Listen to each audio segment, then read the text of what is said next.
அவுது பில்லாஹி மினஷ் ஷைத்தானிர் ரஜீம். பிஸ்மில்லாஹிர் ரஹ்மானிர் ரஹீம். கண்ணியத்திற்குரிய அல்லாஹின் நல்லடியார்களே, அல்லாஹ் 72வது அத்தியாயம் 16 வசனத்தில் இவ்வாறு சொல்கின்றான்: அவர்கள் நேர்வழியை உறுதியாக பற்றி பிடிப்பவர்களாக இருந்தால் அவர்களுக்கு தாராளமாக நாம் தண்ணீரை புகட்டுவோம்.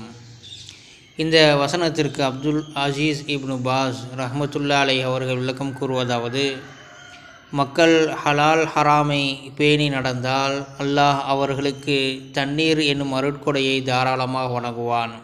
நேர்வழி என்பது ஹராம் ஹலாலை பேணுவது என்று கூறுகிறார்கள்.